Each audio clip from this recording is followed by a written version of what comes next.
자, 정수영 학생이 들어오는데 오늘은 지난 시간에 다시 얘기하면은 지난 시간에 이제 조금 맛배기를 보여드렸던 그 내러티브에 대한 그런 기본적인 부분들을 조금 업데이트 시켜가지고 다시 설명을 해주고, 그다음에 이제 영화 속의 공간, 그리고 공간 속의 영화라고 하는 그 타이틀로 해가지고 사람들이 그 영화를 통해 가지고 인간들이 가지고 있는 다양한 어떤 욕망이라든지 욕구들, 그다음에 사회적 관계 이런 것들이 어떻게 정립되어 있는지 이런 것들을 살펴볼 수 있는 그런 기회를 가지려고 그래요.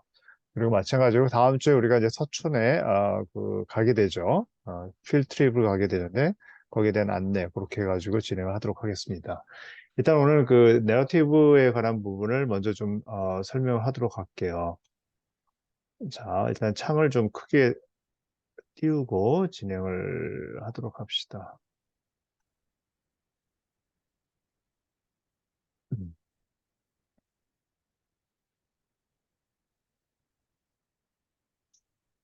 자, 공간의 내러티브인데 뭐 지난번에 살짝 맛보기를 했죠. 자, 이 공간의 내러티브란 말은 사실은 굉장히 오래전부터 얘기가 됐어요. 우리가 이제 1960년대를 보면은 이제 구조주의의 세상이라고 그래가지고 사람들이 이제 구조주의라고 하는 것을 즉 컨스트럭티비즘이라고 그러죠. 거기에 대한 그 개념을 이제 이해를 하게 되고 그런 것들을 창안해 나감으로써 전체 사회를 그 구조주의적인 그런 시각으로 바라보고 또 구조적인 그런 시각에 의해서 오그나이즈하는 그런 이제 상황들이 많이 펼쳐졌는데 그렇게 하다 보니까 여러 가지 문제점들이 많이 생기고 그러다 보니까 이제 어떤 모더니즘을 좀 벗어나려는 그런 움직임도 보이면서 동시에 이 내러티브라고 하는 부분에 대한 그 강조가 이루어졌다라고 얘기를 할 수 있습니다. 공간에서도 마찬가지로 전체적인 구조를 생각하고 그 구조 안에서 이제 다양한 그런 요소들이 이제 존재하고 있는 그런 부분에 치중해 가지고 이 나무로 치자면 가지를 더 포커스를 맞추는 그런 상황이었는데 최근에 와서는 이제 이런 최근이 아니죠. 꽤 오래됐죠. 뭐 1990년대부터 이 내러티브에 관한 이제 관심을 가지게 되고 그것이 대한민국에 와서는 최근에 와서 굉장히 이게 이제 큰 이슈가 되면서 공간을 하는 사람뿐만 아니라 뭐 시각 디자이너, 뭐 디자인을 하는 사람들이 이런 내러티비즘에 대한 그런 관심과 그런 것을 디자인과 공간에 엮일 수 있는 그런 기회를 많이 제공하고 있는 것 같아요. 자, 그래서 오늘은 이 내러티브에 관한 어떤 사전적인 어떤 정의부터 시작을 해가지고 이것이 실질적으로 공간에 어떻게 적용되고 그런 과정을 통해서 우리 공간이 얼마나 풍부하고 인간다워지는가에 관한 부분을 좀 고민을 한번 해보도록 하겠습니다. 자, 이 내러티브란 말을 조금 정의를 할 필요가 있는데 일단은 내러티브란 말은 조금 포괄적인 얘기예요, 사실은. 그래서 정의를 내려보면은 실제 혹은 허구의 어떤 사건이라고 하는 거 있죠. 우리가 일상적으로 사건이라고 하는 것을 많이 만나게 되고 또 사건이라고 하는 것을 실질적으로 많이 고민을 하면서 우리가 창안해내기도 하죠. 그러나 우리가 창안해내는 그 사건이라고 하는 것은 허구일 가능성이 높죠. 그래서 이러한 사건을 기술한다는 거는 단순하게 라이팅을 한다는 것이 중심이 되지만 거기에 덧붙여가지고 여러 가지 항목들이 들어갈 수 있는 게 내러티브입니다. 자, 이와 같은 사건을 설명하는 기술이라는 행위에 내재되어 있는 이야기적인 성격, 시간과 공간, 그리고 인간 사이에서 발생하는 인과관계, 시간과 공간, 그리고 인간 사이의 여러 관계들로 엮어진 실제 혹은 허구적인 사건들을 기술하는 부분들. 그다음에 사건들 하나의 어떤 그 패러다임, 예를 들어서 사건들을 뭐 하나의 뭐 일종의 어떤 패러다임, 예를 들어서 과거, 현재, 미래의 어떤 그런 순서대로 엮어 나간다든지 꼭 이런 순서가 아니더라도 과거, 현재, 미래가 서로 뒤바뀌면서 뒤바뀌는 패러다임을 가지고 설명하는 경우도 있겠죠. 그래서 뭐 기승전결, 뭐 본론 결론 뭐 이런 식으로 해가지고 하나의 어떤 그 패러다임 속에서 이야기가 전개되는 그런 부분들 이런 것들을 얘기를 하고 있습니다. 그리고 무엇보다도 여러 사건들이 하나로 구성되어 있는 그런 케이스들도 있죠. 예를 들어서 영화 펄프 픽션이라고 하는 그 영화가 있는데 여러분 한번 보세요. 그 영화가 조금은 난해한데 굉장히 센세이션한 영화인데 서로 전혀 관계가 없는 세 개의 사건이 하나의 영화로 엮여져 있습니다. 물론 세 개의 사건이라고 하는 것은 하나의 어떤 한두 개의 단서를 통해서 두 개의 사건이 연결되는 그 고리가 있긴 해요. 그러나 그 인과관계를 통해 가지고 특별한 것이 만들어지진 않거든요. 근데 굉장히 재밌게 봤어요. '아 영화가 이렇게 만들어질 수도 있구나.'라고 하는 새로운 그런 패러다임을 의지하는 그런 이제 계기가 되었던 것 같습니다. 그렇다면은 이러한 내러티비즘이라고 하는 것 자체가 스페이스에 적용되는 건 무엇이냐라고 하는 것을 얘기를 했을 때 각 공간이 보유한 사건 혹은 어떤 컨텐츠가 하나의 주제를 가진 이야기로 엮어진 공간을 스페이스 내러티브라고 얘기를 할 수가 있죠. 내러티브란 말에 대한 사전적인 정의를 내려본다면은 보통 소설이나 영화 이런 것들 얘기하죠. 그 안에서 어떤 그 사건들의 어떤 이야기에 대한 그런 묘사들이 되겠죠, 아무래도. 그 묘사라고 하는 것은 단순하게 스토리만 들어가는 것은 아니고 그 스토리를 만들기 위한 어떤 배경이 될 수도 있고 인물에 대한 묘사가 될 수도 있고 그다음에 뭐 심지어는 조명, 소품까지도 다 포함이 될 수가 있습니다. 그래서 그러니까 우리가 weave란 말을 참 많이 쓰는데 weave란 말은 무슨 말이에요? 이게 엮는다. 우리가 날씨를 홀실해 가지고 이렇게 엮는 걸 weave라고 얘기를 하잖아요. 그래서 이 이야기라고 하는 것도 weave라고 하는 단어를 써 가지고 weave a narrative 그래서 이야기를 엮다라는 말이 맞겠죠. 자, 그렇다면 컨텐츠라고 하는 것은 또 뭘까요? 우리가 내러티브, 컨텐츠 뭐 이런 단어들이 요즘 세상에 굉장히 많이 나오고 있는데 하나씩 좀 정의를 해볼 필요는 있을 것 같아요. 컨텐츠라고 하는 것은 속에 들어가 있는 내용물을 얘기합니다. 어떻게 보면 내러티브보다도 훨씬 더 광범위한 말이 될 수가 있겠죠. 그래서 우리가 스페이스 컨텐츠라고 얘기한다면 공간 안에 들어있는 보통 주로 추상적인 개념의 다양한 정보와 역사 등 이야기할 수 있는 사안들을 얘기를 하는 거다라고 얘기할 수가 있고 이 컨텐츠라고 하는 것은 눈에 보이는 유형의 것보다는 눈에 보이지 않은 추상적인 것을 얘기하는 일컫는 경우가 더 많은 것 같습니다. 혹은 무형의 가치를 유형의 공간적 경험으로 전환하는 일 이렇게 얘기를 하면 정확하게 전달이 될 것 같아요. 스페이스 컨텐츠란 말이 즉 무형의 가치, 추상적인 개념이죠. 그것을 유형의 공간적인 형식으로, 공간적 경험으로 전환되는 일, 뭐 이렇게 얘기를 할 수가 있을 것 같습니다. 자, 그래서 요걸 조금 더 시각적으로 좀 정리를 해봤어요. 일단 내러티브의 영역을 좀 살펴볼 필요가 있는데, 잠시만요. 이 눈이 안 보여가지고 안경을 좀 바꿔야겠다. 멀리서. 이것도 안 보이네. 조금 낫네. 자, 내러티브 그 사건이 가지는 서사성을 얘기를 하는 것을 이제 내러티브의 영역이라고 얘기하는데 언어로 기술이 불가능한 부분들도 있죠. 내러티브에서 보면은. 그렇죠?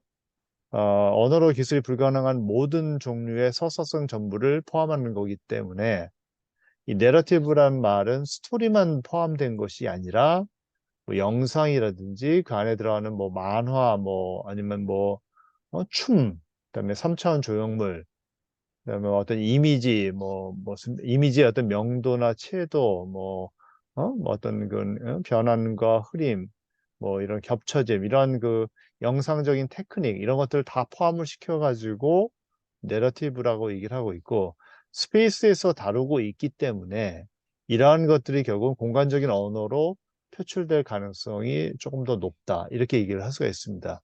소설과 같은 문자 매체를 기초로 표현되는 스토리 하고는 조금 다른 그런 의미로 스토리로 표현될 수 없는 사안까지를 전부 다 포함하는 조금 더 광범위하고 포괄적인 그런 내용이라고 할 수가 있겠죠, 아무래도. 그래서 뭐 예술 작품, 디자인, 뭐 무용, 뭐 영상 이런 것들을 다 포함되고 특히 배경, 영화나 어떤 그런 이제 뭐죠? 어떤 연극 뭐 이런 거 보면 배경이 나오잖아요. 배경이 뭐 그냥 말 그대로 배경으로 존재하는 것이 아니라 실질적으로 보면은 이야기의 어떤 사건의 영상에 굉장히 깊게 관여돼서 영상의 디렉션을 바꾸고 영상이 제시하는 어떤 방향성, 철학 이런 것들을 바꿀 수가 있죠. 그렇기 때문에 사실 무대 디자인과라는 게 생기고 거기서 공부를 하지 않겠어요? 뭐 그런 얘기겠죠.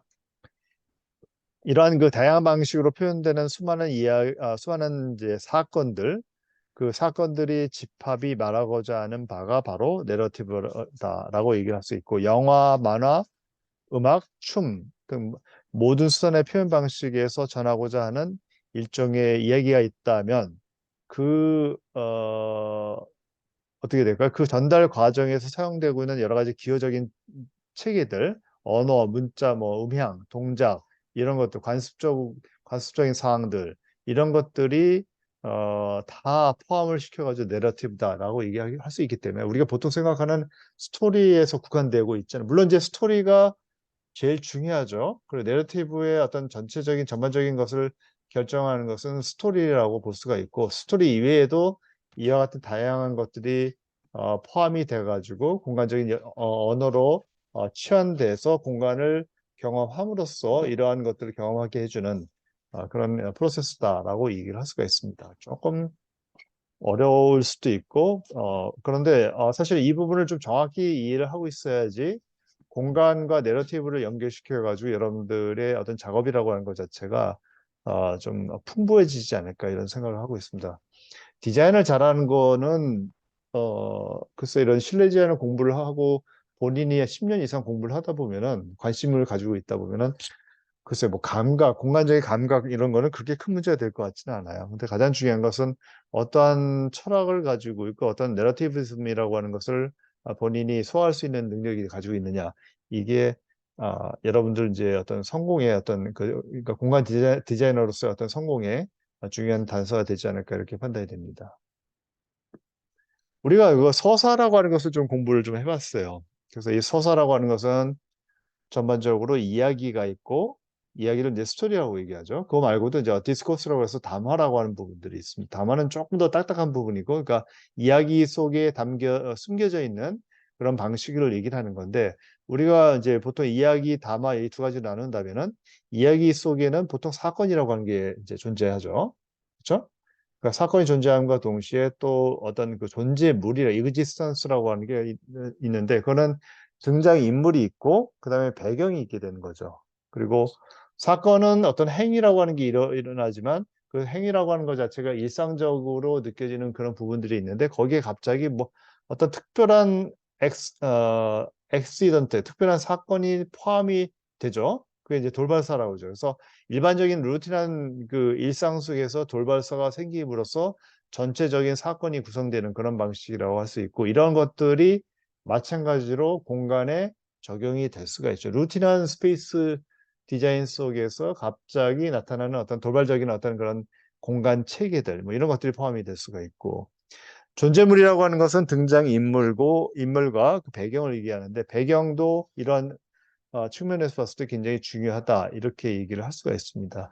담화 같은 경우는 서사의 어떤 전달 방식과 서사의 발현 두 가지를 얘기할 수 있는데 서사의 전달 방식 혹은 구조라고 하는 것은 언어를 얘기하는 어떤 표현 방식을 얘기하는 거고 서사의 발현이라고 하는 것은 영상을 어떻게 표현할 것인가에 관한 거라고 얘기를 할 수가 있습니다. 서술자의 어떤 그런 유형과 서술자의 위계 구조, 시점 이런 것들이 포함될 수 있는 것이 서사의 전달 구조, 구조라고 얘기할 수 있고 서사의 발현이라고 하는 것 자체는 어떤 장면을 우리가 이제 포커스를 맞추고 카메라를 어떤 방향에서 어떤 배경을 대상으로 해가지고 셔팅할 것인가, 조명을 어떻게 보여줌으로써 지금 보면은 여러분들 잘 보이고 한지강은 약간 그 조명이 뒤에 좀 있나 봐. 그래서 얼굴 좀 까맣게 보이고 나도 뒤에 햇빛이 좀 비치고 있잖아요. 뭐 이런 상황들 이런 것들이 이야기 분위기 그다음에 전체적인 어떤 스토리텔링이라고 하는 것 자체를 변경시킬 수 있는 방법 중에 하나가 될 수가 있겠죠. 조명, 음악, 음향 이런 것들이 이제 관계가 된다고 보고 여기서 이제 공간하고 직접적인 관계가 있는 것들은 배경이나 장면, 카메라 기법이라고 할 수 있고 공간과 조금은 그래도 관련이 있지만 간접적으로 어떤 역할을 하고 있다라고 하는 것 자체가 사건의 행위와 돌발사, 배경, 시점, 장면, 카메라 기법 이런 것들이 해당이 된다라고 얘기를 할 수가 있습니다. 자, 그래서 이 내러티브라고 하는 것의 요소를 조금 이제 봤는데 이제 어떤 이야기라고 하는 것 자체는 플롯과 세팅과 어트모스피어라고 하는 것은 이제 주변 환경, 어떤 배경 같은 걸 얘기하는 거겠죠. 그다음에 캐릭터의 성격, 테마, 그다음에 어떤 관점, 그다음에 이게 또 뭐라고 써놨냐 내가 리터러리 디바이스라고 써놨죠. 그래서 이 중에서 공간하고 좀 관련성이 높은 것들은 세팅이라든지 배경, 어트모스피어 환경 뭐 이런 것들이 아무래도 내러티브적인 요소에서 스페이스라는 좀 이제 관계성이 좀 높은 것들이라고 얘기를 할 수가 있습니다. 네. 자, 그래서 여러분들한테 이렇게 5가지의 항목을 이제 일단 제시를 했어요. 뭐 이것도 아직 정확한 건 아닌데 여기에 따라서 여러분들이 이제 과제를 해왔을 거라고 보고 맨 마지막 시간에 살짝 이걸 한번 보는 기회를 한번 보도록 합시다. 그래서 이제 한 5가지를 일단 나눴는데 뭐 이건 절대적인 건 아니에요. 내가 이제 논문이나 이런 것들을 찾아보면서 이렇게 내러티브라고 하는 게 한 5가지 형식으로 이제 보여줄 수가 있구나라고 하는 것을 이제 깨닫고 여러분들한테 제시를 하고 있는 겁니다. 이야기에 따라서 전개되는 내러티브한 공간들 해가지고 지난 시간에 좀 살짝 설명했죠. 아나 메이 웡이라고 하는 중국계 영화 배우죠. 그렇죠? 할리우드에서 이제 이제 공연했던 사람들인데 이 사람을 중심으로 인디고 호텔이라고 하는 호텔 인테리어 디자인 공간 계획이 이루어졌고 그다음에 호텔 인디고 청두라고 그러는데 이게 지금 없어졌는지 모르겠어요. 근데 이건 뭐냐면 이제 과거를 이제 그러니까 우리 학자라고 하는 사람들은 뭐 우리 같은 학자라는 사람들은 항상 과거형이죠. 과거를 보고 그 과거로부터 지식을 얻어내서 미래를 대비하는 그런 방식이라고 할 수 있는데 그거를 따라서 가는 그런 내용들이라고 할 수 있고 우리가 보통 또 어떤 전시 공간들 예를 들어서 홀로코스트 뮤지엄이라든지 그러면 내러티브 메모리얼 어떤 이야기체 어떤 그런 기념관들 테이트 모던이라든지 윤동준 문학관 그러니까 펠릭스 누스바움 뮤지엄 이런 것들이 뭐예요? 이야기를 따라 전개되는 내러티브한 공간을 얘기해요. 이 펠릭스 누스바움 맨 마지막에 보여주고 있는 이 펠릭스 누스바움 뮤지엄이라고 하는 거는 리벤스킨트, 다니엘 리벤스킨트가 이제 그 설계한 건데 사람들이 잘 몰라요. 근데 나는 굉장히 괜찮아요. 직접 가봤는데 펠릭스 누스바움이라는 게 화가인데 유대인 화가거든요. 근데 이 사람이 쉽게 얘기하면 현실 이 정치에 참여한 화가예요. 그래가지고 이 사람의 일생을 딱 보면 본인이 이제 삶이 이제 그 유대인으로서 그림을 잘 그리다가 그냥 어느 날 갑자기 나치가 등장하면서 이제 본인의 어떤 그런 그림들이 그러니까 굉장히 박해를 받으면서 굉장히 인생이 굉장히 괴로워졌죠. 뭐 그런 것들이 공간을 통해서 굉장히 잘 표현되고 있고 그다음에 그 공간 안에 포함되어 있는 본인의 페인팅들, 그림들이 이런 내용들을 다 잘 표현을 하고 있습니다. 좀 이따 한번 볼게요. 근데 두 번째는 공간의 구성 요소 중에 내러티브한 부분들, 공간을 경험하다 만나는 특별한 부분들, 그다음에 미술관에서 예술품을 전혀 예상하지 못하는 각도에서 바라보면서 어떤 이야기라고 하는 것이 나타나는 부분들, 특별한 소품, 예술작품 구성 요소 중 내러티브를 만드는 부분들 이런 것들이 해당이 되겠죠. 그리고 고양이, 강아지 뭐 이런 걸 써놨는데 이거는 내가 공간을 지나가다가 우연치 않게 만나는 동물들을 또 보면서 동물들이 다 우리 이 상명대학교도 보면은 상명대학교 요즘 상냥이라고 그러나 여러분들 그 좋아하는 강아지 아니라 고양이가 새끼를 많이 낳죠. 그래서 이 새끼들이 막 돌아다니고 그러는데 어미도 되게 예민해졌고 새끼들은 사람을 잘 모르잖아. 그래가지고 좀 두려워해. 그래서 굉장히 도망다니더라고. 보니까. 근데 아무튼 이런 일들이 벌어지고 있습니다. 그러면 공간하고 좀 관련된 부분인 것 같아서 좀 이따 같이 설명하도록 할게요. 그다음에 세 번째가 이제 공간이 만드는 내러티브한 그런 부분들이죠. 사용자의 공간 몰입 및 공간과의 상호작용을 통해서 만들어지는 그런 부분들, 공간의 스케일이나 좁은 길, 주이시 뮤지엄이라든지 물의 교회, 물의 절 이런 것들이 공간이 만드는 이야기라고 얘기를 할 수가 있습니다. 또 네 번째는 공간을 에워싼 다양한 내러티브나 역사 이런 것들을 얘기하겠죠. 뭐 내가 지난 시간에 얘기했던 아우슈비츠라든지 공간 자체의 어떤 역사성을 이제 제시하고 있는 그런 다양한 그런 공간들, 그다음에 영화 속의 어떤 내러티브하는 그런 공간들, 뭐 이런 것들이 포함이 될 수가 있습니다. 다섯 번째는 이용자의 이야기를 만드는 공간이죠. 뭐 명란식당처럼 테이블을 하나 만들어 가지고 서로 모르는 사람이 서로 간에 이야기를 할 수 있게끔 만드는 그런 공간이라든지 복합 공간, 문화, 은행 이런 것들이 탄생을 통해 가지고 은행의 어떤 그런 커뮤니티 시설로 바뀌어지는 거라든지 라이프 스타일의 변화가 되는 이런 부분들을 얘기를 하고 있습니다. 여러분들 조금 헷갈릴 수 있을 것 같아요. 근데 오늘 그다음에 얘네들이 명확하게 구분이 되는 것도 아니고, 그래서 여러분들이 준비한 거를 보면서 한번 좀 고민을 한번 해보도록 합시다. 하나씩 일단은 그 사례들을 좀 얘기를 하려고 그러는데, 아이고, 이거 왜 여기가 있냐? 저기가 있으면 안 되나? 밑에 있을까? 안 보이네. 여러분 보이죠?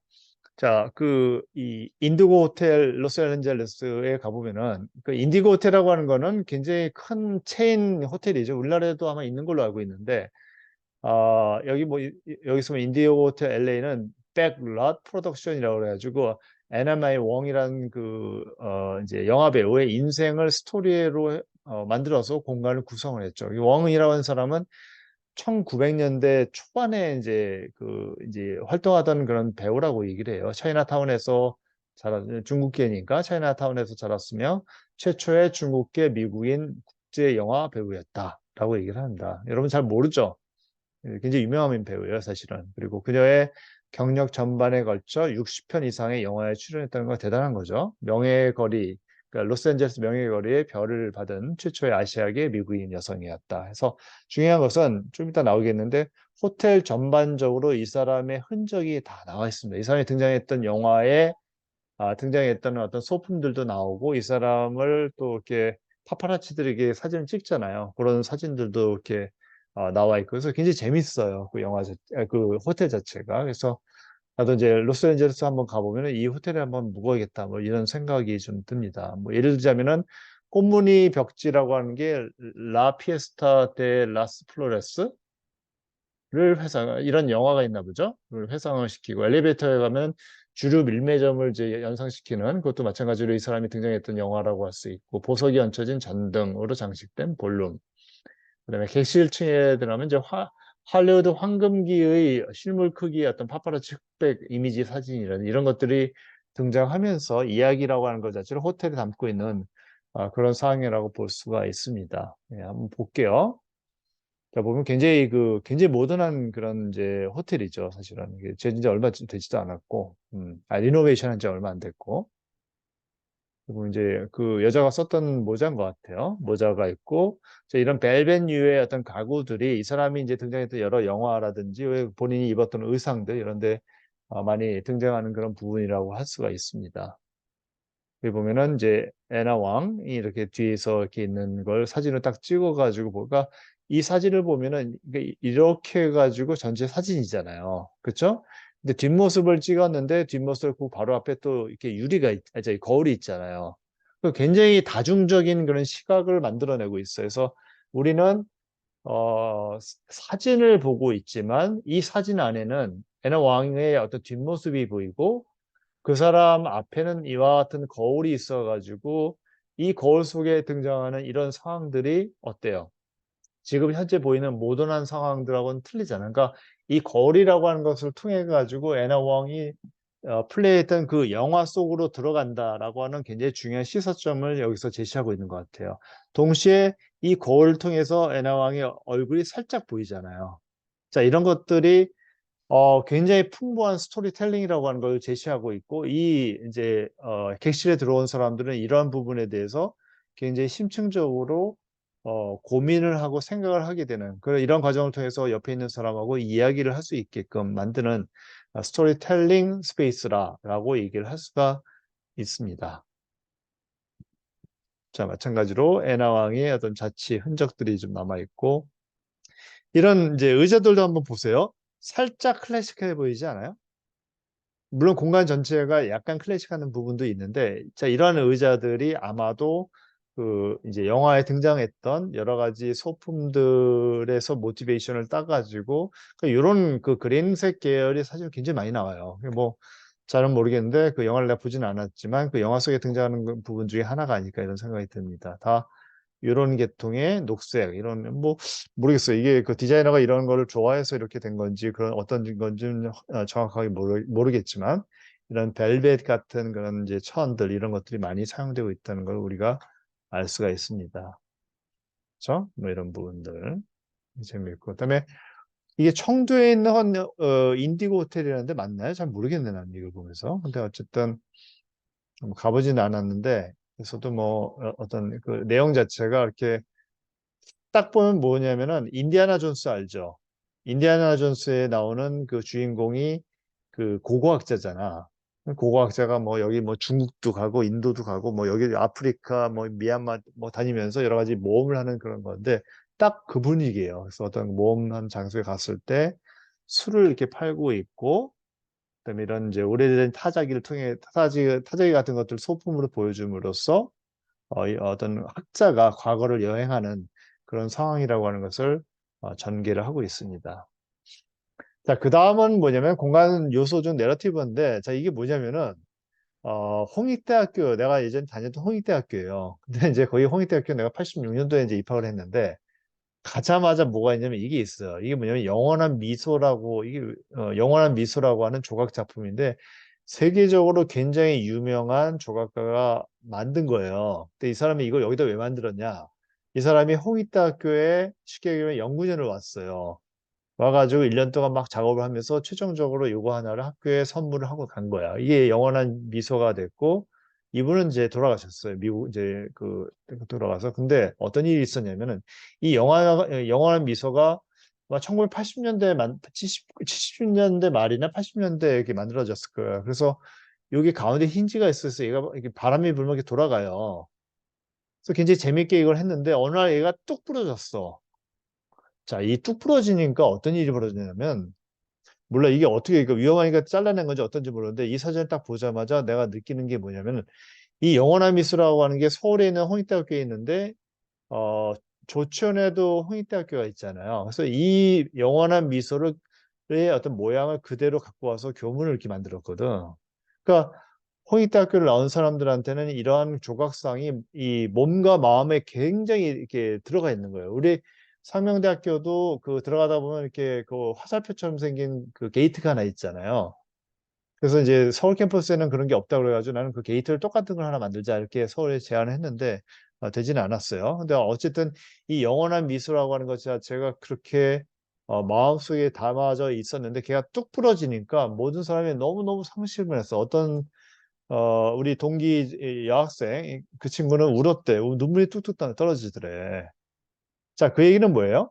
공간의 구성 요소 중 이러한 그 영원한 미소라고 하는 내러티브한 부분이 있는 거예요. 그러니까 요건 굉장히 어떤 예술품으로서 상징적으로 특별한 소품 하나죠.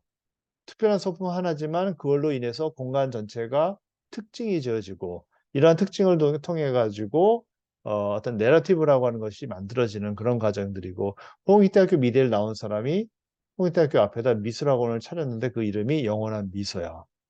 이걸 이 내용을 잘 모르는 사람은 이 왜 영원한 미소지? 이런 생각을 했을 거예요. 그러나 중요한 것은 어떻게 보면 얘가 뚝 부러졌다라고 하는 사건이 일어났기 때문에 이 영원한 미소가 훨씬 더 강력한 어떤 그런 내러티브가 된 것 아닌가 이런 생각이 듭니다. 그래서 가끔가다 나도 홍익대학교 요 조천현 캠퍼스 내려갈 때가 있는데 우리 학교에서도 멀지가 않죠. 세종시에 있는 거죠. 가보면은 얘가 딱 있어가지고 마찬가지로 돌아가고 있습니다. 그래서 이런 걸 보면서 어떤 이제 내가 나왔던 학교에 대해서 내가 무슨 그렇게 큰 프라이드를 가지고 있는 건 아닌데 그 학교에 대한 이야기는 간직을 하고 있는 것 같아요. 아마 죽을 때까지 못 잊는 그런 내용이 아닐까 이렇게 생각이 됩니다.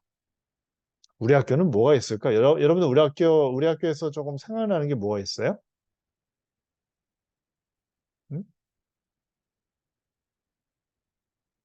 수연이가 지금 잠깐 빠져나갔네. 음. 한지강, 상명대학교 생각하면 딱 그 우리 저희 천안 캠퍼스에서 생각나는 게 뭐예요? 네, 어, 뭐가 생각나? 천안 우리 학교는 그거 어 루 잠시만요. 생각 안 나? 뭐 다른 어 사람들은 사슴. 사슴? 네, 사슴인데 그래? 사슴이 생각이 나? 그럼 그 학교에서 공식적으로 나오는 이제 어떤 그 상징에 해당하는 거죠. 그 그런 거 말고 도서관 없을까? 도서관 도서관,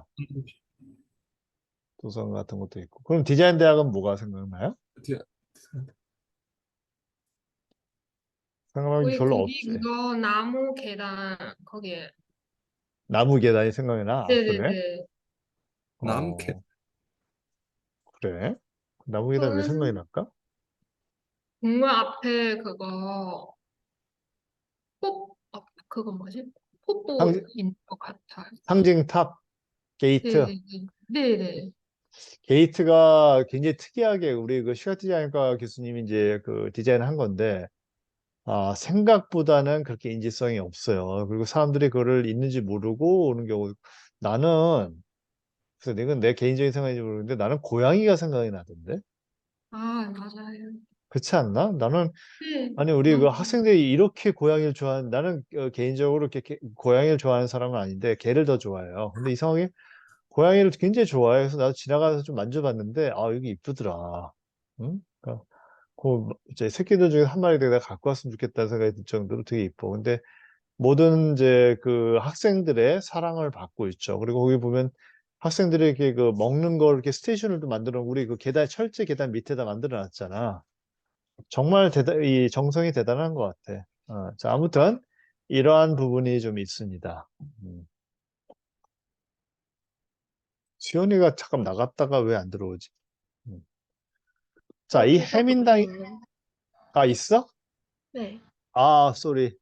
아, 밑에 있구나. 쏘리. 어.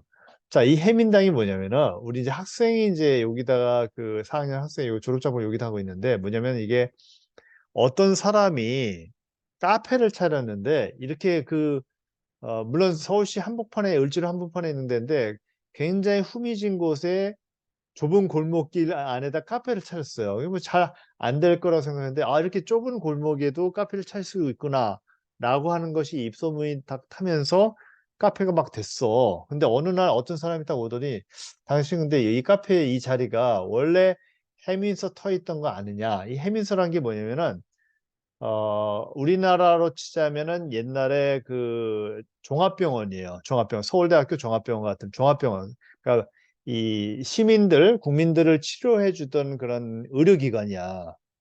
근데 없어졌죠. 그 터만 남아있죠. 그래가지고 이 카페 주인이 그 카페 이름을 해민당으로 바꿔버린 거예요.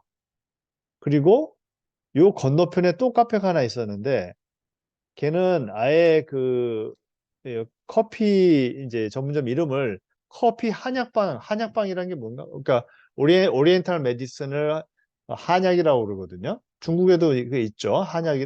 중국에서 뭐라고 그러나? 중국 이제 전통 약재 같은 걸 뭐라고 그래요? 중야예요. 아무튼 그런 거죠. 그래서 이렇게 좀 한약 다리듯이 이렇게 커피를 내줘요. 나도 이제 아직 못 가봤는데 아무튼 이렇게 지금 되어 있습니다. 지금 뭐 이런 것들이 좀 있고 그러니까 이런 것들이 결국 이야기를 만드는 거죠. 그냥 공간에 들어가서 커피 한 잔 마시고 나온다 이런 것이 아니라 그 안에 들어갔더니 해민당 어디서 많이 들어봤는데 보니까 해민서 터가 생각이 나고 이러한 역사적인 어떤 그런 장소였구나. 그래서 커피도 왠지 모르겠지만 약처럼 커피 한약 약처럼 좀 뭔가 몸에 좋은 이 커피를 주지 않을까 뭐 이런 이제 어떤 스토리라고 하는 것을 만들어내고 있다라고 얘기를 할 수가 있습니다. 그렇죠? 그다음에 지난번에 내가 살짝 설명했던 알바이트 마크 프라이라고 하는 이게 뭐예요? 아우슈비츠에 가보면은 이제 노동만이 이제 이 자유를 얻는다라는 슬로건을 이 아우슈비츠 이제 들어가는 입구에다 이제 써놨죠. 근데 이걸 누가 만들었냐? 독일 나치가 시켜가지고 여기에 이제 아우슈비츠에 감금되어 있는 유대인들이 만들었는데 이 한거를 막 하고 싶어 이 사람들은 그쵸? 근데 할 수가 없잖아 육체적으로. 그래서 여기 보면 B자를 이렇게 엉뚱하게 위에를 크게 해놨잖아요. 이게 이 사람들이 정말 할 수 있는 최소한의 어떤 투쟁, 정말 눈에 보이지 않는 가장 이제 투쟁 이런 것들 보면서 나는 내가 갔던 그런 이제 어떤 뭐죠? 여행 중에 최고의 여행을 따지자면 난 여긴 것 같아. 여기 갔을 때, 이 아우슈비츠가 이제 폴란드의 OECBM이라고 하는, OECBM이 아우슈비츠는 독일어고, 그다음에 OECBM은 폴란드어거든요. 거기 있는데 폴란드 사람들이 굉장히 싫어하는 공간이에요. 안 가요. 여기는 굉장히 흉하다 그래서 내가 간다 그랬을 때도 사람들이 굉장히 말렸던 기억이 나는데 가보면은 이런 데 이제 전시가 돼 있는데 전시를 어떻게 나누냐면은 유대인이 입던 옷들은 옷들대로 이렇게 막 쌓아놓고 그다음에 그 사람들이 이제 쓰던 머리카락도 있어요. 머리카락도 또 모아놓고 안경들을 모아놓고 다 이렇게 모아놨는데 그중에 뭐가 있냐면은 의족도 있어요. 그러니까 유대인들이 쓰던 의족들을 또 모아놔가지고 한 덩어리 놓고 근데 맨 마지막에 내가 본 게 뭐냐면 막 눈물이 났어 그 당시에. 이게 뭐냐면 아이들 장난감. 아이들 장난감을 이렇게 막 싸놓은 거야. 그리고 그 옆에 방에 보면 아이들 그 베네쪼고리만 아기들이 입는 옷들이 있죠. 이런 걸 보면서 아 도대체 이 어린 애들한테는 무슨 죄가 있었기에 이러한 그 가혹한 그런 환경이라고 하는 것을 만들어 놨을까 이런 생각에서 눈물이 막 떨어지는데 딱 나오는데 야, 또 감동인 게 그 유대인 그 초등학생이죠. 초등학생이 정말 수백 명이 그 이제 이 이스라엘 깃발 있죠. 자기보다 몇 배로 큰 이스라엘 깃발을 들고 그날이 또 비가 오는 날이었는데 진짜 우산도 안 쓰고 걔네들 여기를 오더라고요. 아까 물어보니까 이스라엘 학생들은 거의 대부분 여기를 온대요. 역사를 잊지 않게 하기 위해서 그래서 그 이스라엘 국가가 그렇게 강력한 거 아닌가 이런 이제 판단이 됩니다. 자, 우리가 요거까지만 좀 더 해봅시다. 지금 1분 20초 뒤에 잠깐 스톱을 하고 다시 들어갈게요. 이거는 뭐냐면은 베를린에 있는 주이시 뮤즘이에요. 근데 이 주이시 뮤즘 자체가 굉장히 센세이션하고 이걸 이제 설계한 사람이 다니엘 리빈스키인데가 사실은 그 유대인이잖아. 근데 중요한 게 뭐냐면 거기 들어가는 출입구예요. 출입구에 보면 이러한 조형물들을 이렇게 해놨고 이걸 밟고 지나가게 돼 있거든. 이게 다 쇠로 만들어져 있어요. 근데 자세히 보면은 이 얼굴들 봐봐. 뭐 이렇게 웃는 것처럼 보이지만 사실은 절규를 하고 있어요. 얼굴들이. 그래서 얘네들 저벅저벅 밟고 가면서 유대인들이 얼마나 이렇게 핍박을 당했는가 이거를 볼 수 있게끔 그러니까 이게 바로 공간적인 경험이죠. 이 안에 들어가면 굉장히 그러니까 이게 지금 외부 공간인데 굉장히 홀이 커가지고 이게 이 쇳덩어리를 밟게 되면 소리가 굉장히 큽니다. 그러니까 마치 내가 이 유대인들을 막 그 학살한 어떤 가해자로서 이 사람들이 막 울부짖는 그런 어떤 그 고통에 이제 휩싸이는 그런 모습을 이제 직접적으로 공간적으로 경험하게 되는 굉장히 중요한 단서가 됐던 그런 기억이 있습니다. 자, 여기까지 잠시 하고 한 10분 쉬고 다시 들어와서